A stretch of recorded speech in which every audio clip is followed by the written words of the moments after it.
దేశవ్యాప్తంగా neat paper లీకేజ్‌కి సంబంధించి వివాదం ఇంకా కొనసాగుతూనే ఉంది. ఢిల్లీ ఉద్రిక్తంగా ఉంటే, నిన్న హైదరాబాద్‌లో కాంగ్రెస్ పెద్ద ఎత్తున నిరసన వ్యక్తం చేసినటువంటి పరిస్థితి. ఈ విషయంలో బీఆర్ఎస్ కూడా రెస్పాండ్ అవుతా ఉంది. మొన్నటి వరకు సైలెంట్‌గా ఉన్న బీఆర్ఎస్ మరి రాష్ట్రంలో జరిగినటువంటి అంశాలపైన మాట్లాడుతున్నట్టుగా తెలుస్తోంది. అశోక్ శ్రవణ్ ఎమ్మెల్సీ ఉన్నారు, మాట్లాడదాం. నిన్నటిదాకా కాంగ్రెసు, బీజేపీ ఒకరిపైన ఒకరు విమర్శలు చేసుకున్నారు. ఇప్పుడు మీరు తీసుకున్నటువంటి స్టాండ్ ఏంటి శ్రవణ్ గారు? ఈ ఏం మాట్లాడుతున్నారు? ఇక కాంగ్రెస్ బీజేపీ విమర్శలు చేసుకుందా చేసుకోలేదా పక్కకు పెడితే, నీట్ పైన పోరాటం మొదలుపెట్టింది ఎవరు? Cockroach Janata party. ఆ పిల్లలు రాజకీయానికి సంబంధం లేనోళ్ళు, ప్రభుత్వం చేస్తున్న దమనకాండకు, పేపర్ లీక్ల పేరు మీద వాళ్ళ జీవితాలతో చెలగాటమాడుతుంటే వాళ్ళ ఆక్రోశాన్ని వెలిగక్కేందుకోసం రాజ్యాంగబద్ధమైన ప్రజాస్వామ్యబద్ధమైన ఒక డిమాండ్ చేస్తూ somebody should be accountable, Dharmendra Pradhan must resign అని చెప్పని వాళ్ళు ఢిల్లీలో దీక్ష చేసిండ్రు. సంతోషం. ఇక రాజకీయ పార్టీలు ఎక్కడివి అందులో? బీజేపీ కాంగ్రెస్ కాదు, కేంద్ర ప్రభుత్వం మీద యువకులు జంతర్ మంతర్ వేదికగా తిరగబడ్డారు. సరే, దాన్ని రాహుల్ గాంధీ గారు జంతర్ మంతర్ వేదికగా ధర్నా చేయకుండా అక్కడ నిరాహార దీక్ష చేస్తున్న వారికి సంఘీభావంగా వారితో పాటు కూర్చోకుండా ఆయన పోయి ప్రధానమంత్రి కార్యాలయం ఇంటి దగ్గర కూర్చున్నారు. సరే, దాంట్లో ఉన్న ఔచిత్యము, వెనుక ఉన్నటువంటి ఒక వ్యూహము, మర్మాల గురించి నేను మాట్లాడట్లేను. ఇది ప్రజలు గమనిస్తూ ఉన్నారు. విద్యార్థులు మొదలుపెట్టినట్టు ఒక ఉద్యమాన్ని కాంగ్రెస్ పార్టీ ప్రధానమంత్రి ఇంటి దగ్గర దీక్ష చేసింది. అయినప్పటికీ కూడా దీక్ష చేసిండ్రు, ఒకరోజు అయిపోయింది, అరెస్ట్ చేసిండ్రు, అయిపోయింది. అయినప్పటికీ కూడా ఇవాళకి కూడా జంతర్ మంతర్లో ఏ రాజకీయాలకు సంబంధం లేనటువంటి ఒక విద్యార్థి నిరుద్యోగులు జంతర్ మంతర్లో దీక్ష చేస్తున్నారు. వీళ్ళకు అండగా ఉండాలా అని చెప్పని, ఈ నిరుద్యోగులకు, విద్యార్థి నిరుద్యోగులకు అండగా ఉండాలా అని చెప్పని దాదాపు గత 30 నెలలుగా బీఆర్ఎస్ పార్టీ కేటీఆర్ గారి యొక్క నేతృత్వంలో పెద్ద ఎత్తున అనేక పోరాటాలు చేసింది. అది గ్రూప్ 1 పరీక్షకు సంబంధించిన విషయంలో కానీ, జీవో 29 విషయంలో కానీ, జీవో 46 విషయంలో కానీ, కానిస్టేబుల్ రిక్రూట్మెంట్ విషయంలో కానీ, అనేక అంశాల పట్ల, జాబ్ క్యాలెండర్ కావాలని చెప్పగాని, నిరుద్యోగ భృతి కావాలని చెప్పని కానీ, 2 లక్షల ఉద్యోగాల అనౌన్స్మెంట్లో ఉన్నటువంటి ఒక మోసానికి విషయంలో కానీ, ఇవన్నిటిని కూడా నిష్కర్షగా ఎప్పటికప్పుడు ఎండగడుతూ విద్యార్థి నిరుద్యోగుల పక్షాన కేటీఆర్ గారి యొక్క నేతృత్వంలో పెద్ద ఎత్తున పోరాటం బీఆర్ఎస్ పార్టీ చేస్తూనే వస్తుంది. అయితే ఆయన పుట్టినరోజు రేపు 50వ పుట్టినరోజు. దీని సందర్భంగా నేను పుట్టినరోజు సంబరాలు చేసుకోను, కానీ నేను సంఘర్షణలు చేస్తా అని చెప్పని ఈ విద్యార్థి నిరుద్యోగుల పట్ల జరుగుతున్నటువంటి ఒక నీట్ బాధితుల పట్ల జరుగుతున్న దాష్టికాలకు నిరసనగా నేను ఒక నిరసన దీక్షలో భాగస్వాములు అవుతా అని చెప్పని బీఆర్ఎస్వి నేతృత్వంలో జరుగుతున్నటువంటి ఒక దీక్షలో ఆయన భాగస్వాములు కాబోతా ఉన్నారు. ధర్మేంద్ర ప్రధాన్ రాజీనామా చేయాలని డిమాండ్ చేస్తూనే రేపు ఏంది మేజర్ డిమాండ్ ఏంటి? మీరు రాహుల్ అండ్ రేవంత్ టార్గెట్ చేస్తూ ఉన్నారు స్టేట్లో, ఆయన కూడా రాజీనామా.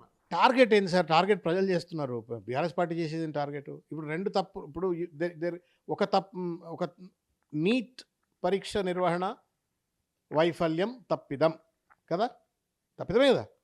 మరి గ్రూప్ 1 పరీక్ష నిర్వహణ వైఫల్యం తప్పిదం కదా. సింగిల్ బెంచ్ జడ్జిమెంట్, అంత స్పష్టమైన జడ్జిమెంట్ ఇచ్చిన తర్వాత నైతికత ఉన్నటువంటి వాళ్ళు తప్పును ఒప్పుకొని ముక్కు నెలకు రాసి చెంపలేసుకొని ఈ తప్పులు నేను సరిదిద్దుకుంటా అని చెప్పని వాళ్ళు భవిష్యత్ కార్యాచరణ ముందు తీసుకెళ్ళాలి. అట్లా చేయాల. పెద్ద పెద్ద అడ్వకేట్లను పెట్టి కోర్టులను తప్పుదోవ పట్టించి, సుప్రీంకోర్టును, హైకోర్టును ఒక జడ్జిమెంట్ను పట్టుకొచ్చి బుల్డోజ్ చేసి హిట్లర్ లెక్క ఆ గ్రూప్ 1 పరీక్ష మేము నిర్వహించినాము అని చెప్పని జబ్బలు దరుచుకున్నారు రేవంత్ రెడ్డి గారు. బట్ చేసిన తప్పిదాలకు, కోర్టులు లేవనెత్తినటువంటి ఒక అంశాలకు సమాధానం ఎవరు చెప్పాలా? ప్రభుత్వం చెప్పదా? నీట్ పేపర్ లీక్ ఎంతైతే దుర్మార్గమో అంతే దుర్మార్గం గ్రూప్ 1 పరీక్ష నిర్వహణ కదా. మెయిన్ పరీక్ష నిర్వహణకు సంబంధించిన అంశాలు అయితే it's a fraud, manipulation, corruption. NEET జాతీయ స్థాయిలో జరిగినటువంటి ఒక ఫ్రాడ్ అయితే, రాష్ట్ర స్థాయిలో జరిగిన ఫ్రాడ్ గ్రూప్ 1 ఎగ్జామినేషన్ కండక్ట్. మరి దాన్ని ఎందుకు ఎంక్వైరీ జరపరు? ఇదొక ఎత్తు. Amit Shah is responsible for the lathi charge in Jantar Mantar అని చెప్పని రాహుల్ గాంధీ గారు అంటున్నారు. And is demanding for the resignation of Amit Shah. సంతోషం. మరి రేవంత్ రెడ్డి హోంమంత్రిగా ఉంటూ ఆ పోలీసులను పోలీసుల ద్వారా అశోక్ నగర్లో, దిల్సుఖ్ నగర్లో విద్యార్థి నిరుద్యోగుల పైన లాఠీ చార్జీలు చేసి గొడ్లను కొట్టినట్టు కొడితే మరి ఆయన ఎందుకు బాధ్యుడు కాడు? వీళ్ళేమో నిరుద్యోగులు, మరి వీళ్ళు నిరుద్యోగులు గారా? హిపోక్రసీ కదా ఇది. రేపు ఇందిరా పార్క్లో శ్రవణ్ గారు ఏంది మెయిన్ డిమాండ్? రేవంత్ రెడ్డి కూడా రాజీనామా చేయాలి, రేవంత్ రెడ్డి గురించి కూడా రాహుల్ గాంధీ నోరెత్తాలి, మాట్లాడాలి. ఎట్లా ధర్మేంద్ర ప్రధాన్, అమిత్ షా గురించి మాట్లాడుతున్నారో సేమ్ ముఖ్యమంత్రి గురించి కూడా మాట్లాడాలి రాహుల్ అని. న్యాచురల్లీ కదా సార్ అది. ఒకవేళ మాట్లాడకపోతే తప్పు అవుతుంది విద్యార్థి నిరుద్యోగుల పక్షాన. తప్పనిసరిగా మాట్లాడతాం. తప్పనని వాడు తప్పులో భాగస్వామి. నీట్ తప్పే, ధర్మేంద్ర ప్రధాన్ మస్ట్ రిజైన్. గతంలో రాహుల్ గాంధీ స్టేట్మెంట్ అదాని విషయంలో సెంట్రల్లో, ఇక్కడ అదానిని ఆహ్వానించిన తీరు, ఇప్పుడు ట్రంప్ విషయంలో హిపోక్రసీలు ఉన్నాయి. అది వాళ్ళ పార్టీ అంతర్లీనమైనటువంటి ఒక అది ఆ డ్రామా ఏందో ఎవరికి అర్థం కావట్లే. కానీ అది ఏం డ్రామానో అర్థం కాదు. ట్రంప్ను ఎంబ్రేస్ చేస్తున్నాడు మోడీ అని అక్కడ అంటారు, ట్రంప్ రోడ్డు రేవంత్ రెడ్డి వేస్తాడు. అదాని నేషనల్ యూనో క్రిమినల్ అని చెప్పని అనేసినాడు. రేవంత్ రెడ్డి ఆయనను భుజాల మీద వేసుకొని ఊరేగుతున్నాడు. అదాని అంబానీ హుకుమత్ చలారే అని అంటాడు. ఆకాశ్ అంబానీకి 1000 ఎకరాలు రేవంత్ రెడ్డి కట్టబెట్టే ప్రయత్నం చేస్తున్నాడు. ఈ ఒక్క విషయంలో అని కాదు, దేశ స్థాయిలో నరేంద్ర మోడీకి వ్యతిరేకంగా రాహుల్ గాంధీ కొట్లాడుతున్నా అంటాడు. నరేంద్ర మోడీ నా బడే బాయ్ అని చెప్పని రేవంత్ రెడ్డి అంటాడు. నిన్న కూడా రేవంత్ రెడ్డి నీట్ సంబంధించిన ధర్నాలో ఒక మాటన్న అమిత్ షా అన్నాడు, ఒక మాటన్న ధర్మేంద్ర ప్రధాన్ అన్నాడు. కేసీఆర్ కేటీఆర్కి లింక్ పెడతాడు. ఇదేమన్నా డీకే శివకుమార్ వైరు కేరళ ముఖ్యమంత్రి, కొత్త ముఖ్యమంత్రి వెళ్ళిరు, దాదాపు అందరూ అక్కడికి వెళ్ళిరు. తెలంగాణ నుంచి రేవంత్ రెడ్డి వెళ్ళలేదు. అది కూడా విమర్శలు వస్తూ ఉన్నాయి. అందులో ఆయన పోతే తొడపాశం పెడతారు. ఆయన ఢిల్లీకి పోయి మోడీని ఏమన్నా అంటే మోడీ తొడపాశం పెడతాడు. ఆయన ఓటుకు నోటు కేసు రావచ్చు, ఇంకేమైనా ట్యాక్స్లకు సంబంధించి కేసులు రావచ్చు. ఇంతకుముందు ఈడీ రైడ్ అయింది, సిబిఐ రైడ్ అయింది. మరి అవన్నీ ఏం బయటకు వస్తాయని భయపడుతుండవు. ఎవరికి ఎరక? ఆర్ ఇది అండర్స్టాండింగా? నేను అందుకే అంటా ఉన్నాను, రాహుల్ గాంధీ గారు, we appreciate your stand to go in front of the house of the prime minister. Prime minister ఎదురుగా కూర్చొని నువ్వు కళ్ళల్లో కళ్ళు పెట్టి కొట్లాడాలని చెప్పని మీరు చేసిన ప్రయత్నానికి salute. But the same courage, conviction, commitment and conscience driven fight తెలంగాణలో కూడా ఉండాలి కదా. మీరు వచ్చి పాపం అశోక్ నగర్లో కూర్చొని ఓట్లు అడిగినారు. మీరు మిమ్మల్ని నమ్మి వాళ్ళు ప్రచారం చేసి ఓట్లు వేసిండ్రు. వాళ్ళని గొడ్లను కొట్టినట్టు కొడుతుండు, వాళ్ళ పరీక్షలు అడ్డదిడ్డంగా నిర్వహిస్తుండు. మరి ఆయనను కూడా అకౌంటబుల్ చేయమనాలి కదా.